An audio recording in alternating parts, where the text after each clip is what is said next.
what do you consider anti-American? Well, first of all, let me just complain a little bit. This is the first time I've spoken, and several people have had multiple questions, so please try to pay attention to that. Now, as far as monitoring is concerned, what my point is, we need to make sure that any place, I don't care whether it's a mosque, a school, a supermarket, a theater, it doesn't matter. If there are a lot of people getting there, engaging in radicalizing activities, then we need to be suspicious of it. We have to get rid of all this PC stuff. And people are worried about somebody's going to say that I'm Islamophobic or what have you. This is craziness because we are at war. That's why I asked Congress, go ahead and declare the war. We need to be on a war footing. We need to understand that our nation is in grave danger. What the Muslim Brotherhood said in the explanatory memorandum that was discovered during the Holy Land Foundation trial is that they will take advantage of our PC attitude to get us. And we have to be better than this. We have to be smarter than they are. Dr. Carson, who was right in that little debate we just heard between Senator Rubio and Senator Paul? I think you have to ask them about that. I wasn't listening. I don't want to get in between them. Let them fight. Wolf, hold on one second. We have a lot more to come, and everybody's going to have their full opportunities.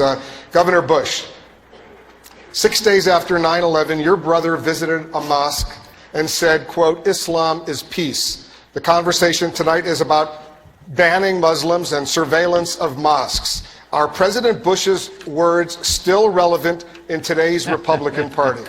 They are relevant if we want to destroy ISIS, if we want to destroy radical Islamic terrorism. We can't disassociate ourselves from peace-loving Muslims. If we expect to do this on our own, we will fail. But if we do it in unison with people who also are at risk and threatened by Islamic radical terrorism, we'll be far more successful. Look, the FBI has the tools necessary to monitor un-American activities in our country. It goes on. We shouldn't even be talking about it, to be honest with you, out in the public. Of course they have those capabilities, and we should make sure that we give the FBI, the NSA, our intelligence communities, all the resources they need to keep us safe.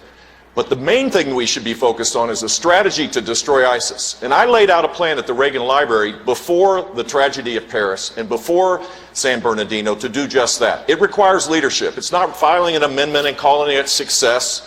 It is developing a strategy, leading the world, funding it to make sure that we have a military that's second to none, and doing the job, and making sure that we destroy ISIS there. That's how you keep America safe. Ms. Fiorina, as you pointed out, you were a CEO in Silicon Valley on 9/11. Companies there, they say they won't help the FBI now crack encrypted communications from ISIS. Should they be forced to?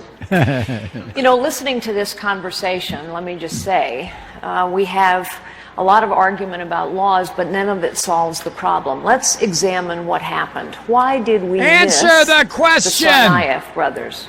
Why did we miss the San Bernardino couple? It wasn't because we had stopped collecting metadata. It was because I think, as someone who comes from the technology world, we were using the wrong algorithms. This is a place where the private sector could be helpful because the government is woefully behind the technology curve.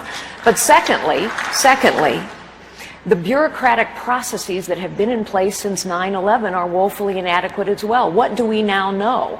That DHS vets people by going into databases of known or suspected terrorists. And yet we also know that ISIS is recruiting people who are not in those databases. So of course we're going to miss them. And then we now learn that DHS says, no, we can't check their social media. For heaven's sakes, every parent in America is checking social media, and every employer is as well, but our government can't do it.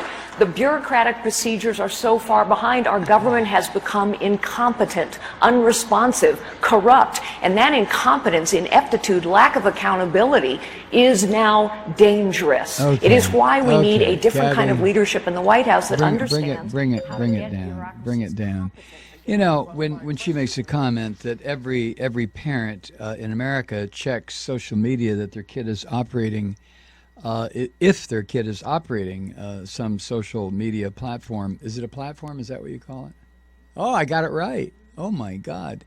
Well, there's a difference, and maybe Miss Fiorina, in her wisdom, having damn near bankrupted Hewlett-Packard, maybe she would understand that looking over your son or daughter's shoulder, or confiscating the iPhone and taking a look at what the kid has been doing, is slightly different, Miss Fiorina, from trying to monitor the 500-600 million cell phones that are out there using social media. What the hell is wrong with this woman?